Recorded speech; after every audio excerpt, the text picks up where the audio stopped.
panna cotta é uma sobremesa italiana.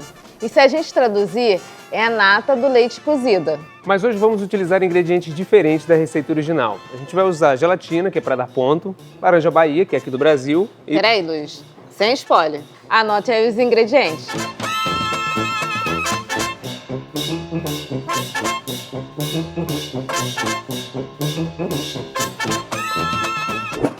Como não achamos nata muito fácil aqui no Brasil, o creme de leite fresco funciona muito bem com gelatina. E a gente precisa da gelatina hidratada, porque a consistência da nata é bem diferente da do creme de leite. Então primeiro a gente vai começar hidratando as folhas de gelatina. E aí a gente tem que colocar uma por uma para que elas não fiquem grudadas. Se a gente colocar em bloco, ela vai ficar cheia de grumos. Vamos começar a preparar o sabor da nossa panna cotta. Creme de leite nós vamos levar ao fogo até começar a ferver. Agora eu vou acrescentar as raspas de laranja para dar um gostinho. E aí é só deixar a mágica acontecer. Vou fazer o suco de laranja, que a gente também vai colocar para ferver. E aí ele é mais ou menos no mesmo ponto do creme de leite. Começou a ferver, a gente desliga o fogo. Nós fizemos um suco de 3 laranjas e vamos colocar na panela para levantar fervor agora. Agora que o suco de laranja já ferveu, a gente vai acrescentar a gelatina.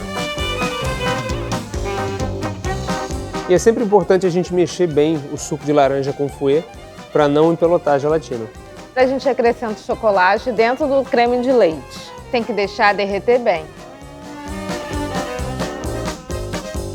O chocolate já derreteu, eu vou acrescentar o suco de laranja aos poucos e sempre mexendo. Sempre é bom mexer com fouet para não empelotar. Agora a gente vai colocar o nosso creme da panna cotta nas forminhas e levar para a geladeira por 12 horas. Mas aí se você quiser acelerar um pouquinho o processo, pode colocar no freezer. Chegou a hora da nossa calda de laranja. Eu vou descascar as laranjas e cortar em tiras finas. Depois a gente vai levar para a panela e escaldar 5 vezes. Ela cozinha parcialmente e ainda mata os micro-organismos. E aí quando a gente coloca para escaldar, a gente coloca em água fria e deixa ela ferver. Depois da segunda vez, coloca em água fria de novo e deixa ferver mais uma vez e assim todas as outras vezes. Agora a gente vai fazer a nossa calda de açúcar para escaldar pela última vez a casca de laranja. Agora o açúcar dissolveu e é hora de entrar a laranja. Nossa, o cheiro da laranja tá ótimo, hein? Nossa, delicioso mesmo. Olha a laranja! Quem sente o docinho da laranja hoje, mal imagina que ela nasceu nas redondezas da Ásia como fruto selvagem e amargo. Mas isso era 2500 a.C. Hoje o Brasil é responsável pela maior produção de laranja do mundo. É a rainha dos frutos cítricos, popular entre tantos como sua dose perfeita de vitamina C natural. Cheia de fibras e também vitaminas do complexo B. Nós fizemos a receita com a laranja Bahia, porque ela é bem docinha. Mas você pode experimentar fazer outra da sua preferência. A laranja tem muitas variedades. A Andréa Mota é diretora de responsabilidade e sustentabilidade da Coca-Cola. Bom, Andréia, obrigada pela presença. Nós trouxemos uma panna cotta diferente. A gente sabe que é uma sobremesa italiana, mas a gente deixou um toque de Brasil nela. E utilizamos toda a laranja, o aproveitamento integral, desde o suco, a casca, o bagaço, tudo. A apresentação tá linda. Carinha, nossa. Tá vendo? Adorei. Acho que você vai gostar da casquinha. Uhum. Come tudo mesmo, né? Sim. Aproveita a laranja toda Sim, e aqui a gente sim. come tudo, não tem só enfeite. André, a gente te convidou porque você é um representante de uma empresa muito grande que apoia parcerias, está dentro da Agenda 2030 e a gente quer falar um pouco sobre a ODS 17. É a ODS que fala de parcerias e eu acho que a Agenda 2030 é uma agenda muito desafiadora, né? A gente sabe de todos os desafios que enquanto planeta, sociedade, a gente enfrenta. É uma discussão bastante urgente e a gente só vai conseguir resolver se a gente se unir. Então, eu acho lindo que a última ODS seja exatamente uma ODS que fale sobre parcerias, sobre a capacidade de a gente se juntar e de fazer juntos. Que legal. E essa união não é só das empresas com a sociedade, mas é de empresas com empresas também, né? Isso é muito importante. Eu trabalho numa empresa grande E a gente não tem preconceito, né, quando se trata de fazer grandes agendas, né, de fazer grandes impactos, grandes transformações. A gente também é parceiro de outras grandes empresas, inclusive concorrentes diretos, assim, não tem problema nenhum. Essa é uma agenda pré-competitiva, né?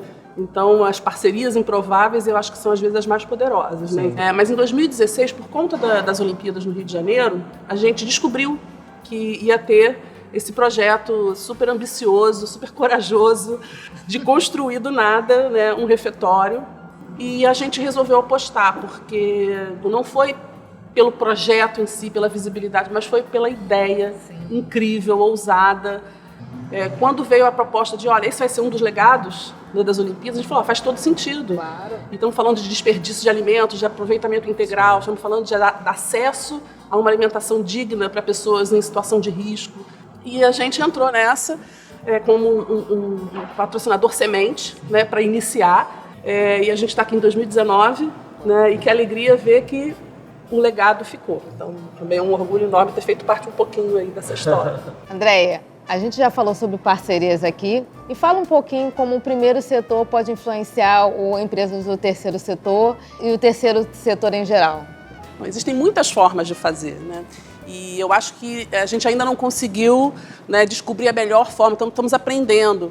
Então, existem desde parcerias em que você faz uma doação, parcerias em que a empresa entra com alguma expertise, algum know-how, alguma tecnologia. Existem os modelos, né, de editais, né, onde você tem lá um valor e gostaria de contribuir, de fortalecer. Mas eu acredito que o que realmente pode fazer a diferença são ações que fortaleçam o ecossistema e menos ações que gerem concorrência. Que maneiras a gente pode fazer para fortalecer o ecossistema, para investir de forma mais sistêmica, mais consistente, em questões mais de base, para que, de fato, né, o terceiro setor consiga sobreviver e consiga ter um impacto mais perene. São questões que a gente vem se desafiando aí nos últimos anos e acho que é um debate absolutamente importante. Muito legal. André, então a gente quer te agradecer por ter vindo aqui hoje. A gente quer agradecer a Coca-Cola também por ter patrocinado o refeitório, por ter acreditado no projeto, né? Então agradeço em nome de todos e é isso. Vamos comer mais um pouquinho. Ai, por favor. Obrigada. Nada. Prazer.